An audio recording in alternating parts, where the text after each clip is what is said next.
6:15 meeting of the Santa Barbara City Council's Finance Committee will now come to order. Are there any members of the public wishing to speak on items not on today's agenda? Seeing none, let us go to our first item. Mr. Toth. Or Toth. Which is it? I say Toth. Toth it is. Thank you, Mr. Chair. I've got a brief presentation today to present our FY16 proposed wastewater rates. The proposed service fee schedule is right there before us, and this follows a plan that we put forward last fiscal year. We had a consultant named Raftellus that prepared. We had a consultant, Raftellus, prepare a wastewater financial. Oh, sorry. The consultant Raftellus prepared a wastewater financial plan study report in 2014. And from that, we made a presentation here at Finance Committee last year where we proposed a 5-year schedule of 5.5% rate increases for 2 years, followed by 5% rate increases the following 3 years. And so this is the second year of that plan, and we are proposing for fiscal year 2016 a 5.5% service fee or rate increase. What this means for the average Santa Barbara household, single-family residents, is that they would see a 5.5% rate increase in their average bill. For a regular family that's using something on the order of 12 HCF per month of water, this would result in a $45.36 per month fee. And it's up basically a little over $2 per month for that family. For low users, the rates would be slightly less. And we'll talk about that briefly in just a second. And so, in conclusion, our FY16 recommendations are for 5.5% wastewater rate increase for all customer classifications. Now, we've talked about this last year, and we are continuing to update commercial user rates and do an analysis associated with that to comport with cost of service requirements, and to see if and how it makes sense to charge commercial users with higher strength sewage additional service charges based on the strength of their sewage. So we're going through a few steps. We have a consultant working on a local limits analysis for the wastewater treatment plant itself, and we hope to get those results this year. We're also looking at additional industrial waste flow monitoring and sampling in commercial districts this year to help us evaluate that. We're going to correlate that information with the Raftellus wastewater rate model that we have, and then we're going to, once we have that data and result, we're going to coordinate with commercial external stakeholders and discuss the outcome of those studies with them. So if we can accomplish all this, then we would be looking potentially at altering the industrial waste and other commercial user rates for FY17, but we're not proposing that for the current fiscal year. So this 5.5% rate increase would be for all classifications across the board. And then lastly, what we're starting to look at is the effects of the drought on wastewater rates. I believe everybody's heard about the impacts of the drought on water rates. They are having an impact on wastewater rates as well.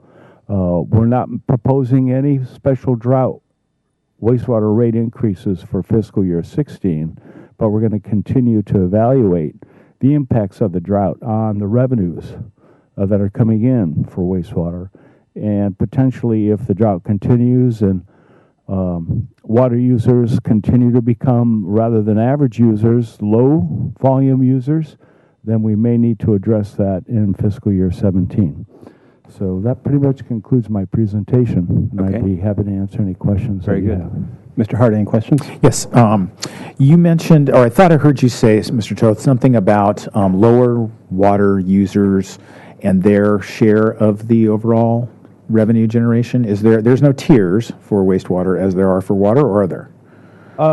For single-family residences, there aren't, but there's a fixed charge, like for FY16 proposed. The proposed monthly fixed charge for all users, single-family residence users, is $16.56 per month. And then there's a variable charge that's based upon their water use, and it caps at 1,000 cubic feet per month.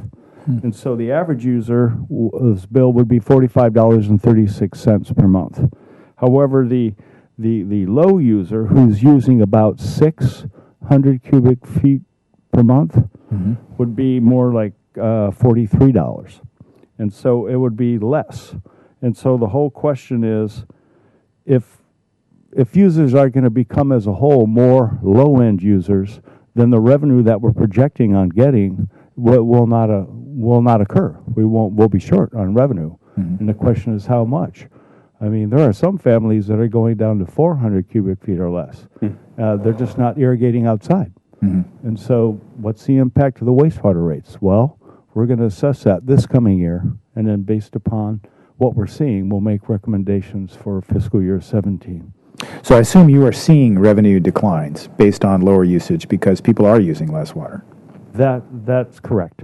But it's not as direct. It's not as direct as the water rates because there is outside landscaping is the first thing people are reducing. We are seeing a reduction in revenue. We are currently absorbing it in our budget. We have seen or are projecting to see by the end of this year that there may be as much as $400,000 or more in less revenue coming into the wastewater fund based on reductions in water use. What is that a percentage of the annual revenues, the $400,000?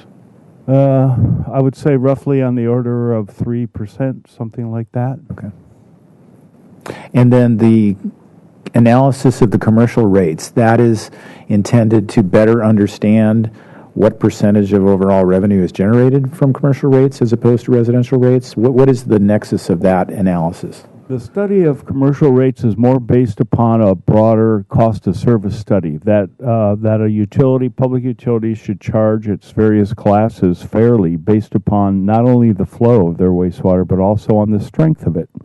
And commercial entities, restaurants, grocery stores have a tendency to discharge much stronger wastewater streams to the sewer system than does a single-family residence. And so it costs more to treat that wastewater at the El Acero wastewater treatment plant. And so to be perfectly fair, we should charge those commercial classifications a higher cost because it costs more to treat their wastewater. That's what that's based on. And that's just a step that hadn't been analyzed yet, but that will be done next year, and that will result, it sounds as though, in a differential rate for commercial process. And they will thus absorb a larger percentage of the overall burden of the facilities. So would that mean that, but that wouldn't necessarily, that's all going to be rate or revenue neutral under Prop 218, right? That's correct. So all it is going to lower potentially residential rates, raise commercial rates, all within the same, but we would still have the same revenue problem of reduced revenue from conservation of water. Yes, that's Okay, correct. and that there's no opportunity to fix that with that because of Prop 218 and the limitations on cost of service and revenue generation. Yes, I mean, as we talk within the residential rate structure itself, as I said, there's a component of fixed rate revenue and then variable rate revenue. And so for residential use, maybe it's just one option that the fixed rate percentage increases. The commercial rates do have a minimum charge, but most all the commercial users are using more water than that minimum. So they're primarily based on their water usage itself. And the cap on the residential side has to do with the fact that there's only a certain amount of water consumption on property. There's an assumption that a large percentage of that is for outdoor landscaping. Not everything's going into the wastewater system. So there's a cap on the amount of water that somebody would use that would translate into a wastewater charge. Because of that recognition, the outside landscaping is not part of the system. Yes, it's based on historic water use, and also I think it was set up originally to be an incentive. back in the day when 1,000 cubic feet per month was not that much water to use. But in today's world, it is. And so we might need to just revisit the whole concept of residential rate structure and how it should be, what limits should be set, what should be the cap, and then what should be fixed and what should be variable. Okay. Probably this year we should take a look at it again if the drought continues.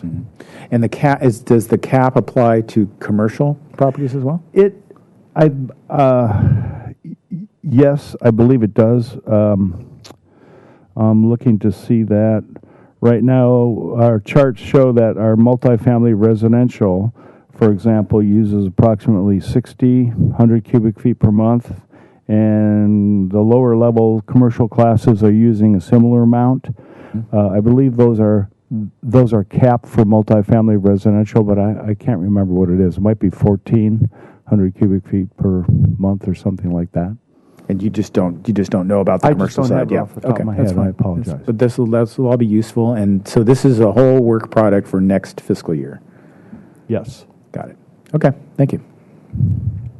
Mr. Toth, with the idea of charging extra to commercial customers based on the strength of the discharge, would those commercial customers be divided into different categories with different rates for those categories?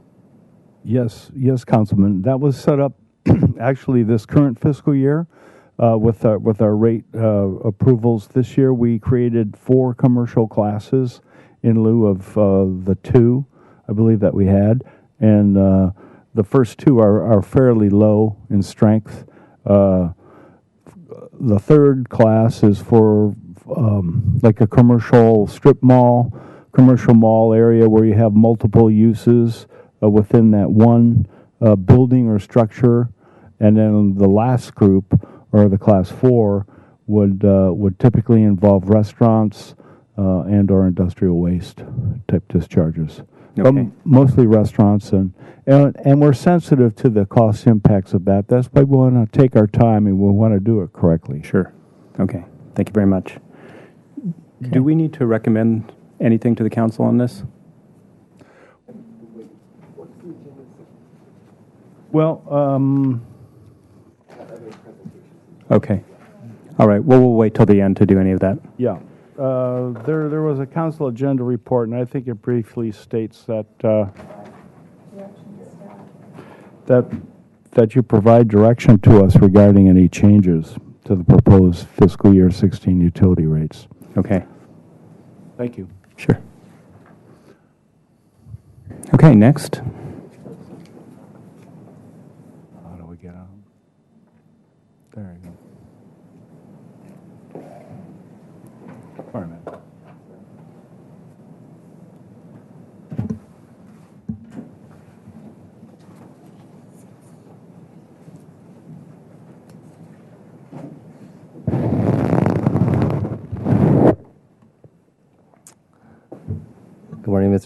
Good afternoon, Mr. Chair, Council, our committee members. Matt Four, Environmental Services Manager.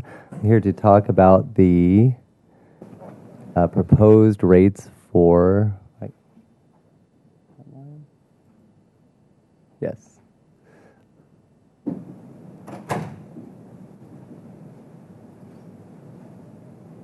This one? So I always use this as a gauge for when I need to go to the optometrist, because it gets harder and harder to see every year. That's probably a sign. Okay, so I'm here to talk about the proposed fee adjustments to the trash and recycling rates for fiscal year 16. What you will see is that we are just simply continuing what we've done in the past couple of years. As with previous years, we are including a CPI increase, which we are contractually obligated to provide to Marburg, the city's franchise waste hauler, as well as a pass-through of tipping fees. Those are the fees that we pay on a per-ton basis for material that we deliver to our disposal and processing facilities that accept the city's waste. And then thirdly, I want to talk about a continuation of a rebalancing of some rates that we began a couple of years ago, specific to the multi-unit residential sector. So to take the contractual fee increases first, The CPI that we use is, you'll see, is essentially flat this year. And we provide Marburg with 70% of the CPI for the index that we use on a December to December basis. The thinking there is that about 70% of the customer's overall bill is related to the collection of the material at the curbside and the delivery, and about 30% represents the disposal portion. And then we have put in a small increase to the tipping fees that we're estimating at the Tahiguas landfill and also at our other processing facilities that we use. So the overall revenue adjustment that we are forecasting for this year is about $165,000, or about 0.8%. Any questions on just the contractual stuff? Okay. The second piece that we're continuing, or we're proposing to continue this year, is to continue to adjust the cost per yard of material, cost per yard of service, between carts and cans and dumpsters in the multi-unit residential sector. And just by way of background, historically, for any number of reasons that precede me here, service in carts and cans has always been substantially less than that in dumpsters. And so when we negotiated the new contract with Marburg back in 2013, and those rates became effective July 1st of 2013, we were able to adjust those rates so that service in a cart and can was within 10% of equivalent service in a dumpster. So if I took a yard of material, stuck it in a cart and can, it was 10% less expensive than equivalent dumpster service. Last year, when we brought the contract forward, we had explained to council this is one of the things we wanted to incrementally continue to correct, and we were given direction to do that. So last year, we took that 10% and we shrunk it to 6%. And this year, we're proposing to make a similar adjustment. Couple of reasons why multi-unit residential properties are the most unique in the city. The needs of the customer are extremely varied. From a diversion standpoint, diversion at the multi-unit sector is the high-hanging fruit, and we don't want our rate structure to channel a customer to one type of container when dumpsters, for example, would meet their needs. We can consolidate a lot of carts and cans into a small dumpster and relieve space constraints. Unlike carts that have to be pushed to the curb for collection, dumpsters are serviced in place. So it's a customer service issue, really. And we feel that we can better serve the customers by not having a differential pricing structure. So the solution is to continue to rebalance the rates. And as I said, last year we brought that rate differential to within 6%. Under the proposed FY16 rates, we would close that to within 3%. And then next year we would make one final adjustment, and there would be a one-to-one relationship. Similar to last year, we've imposed a threshold of 2% so that no single customer will experience a rate increase. It'd be a cart and can customer with a large bank of carts and cans.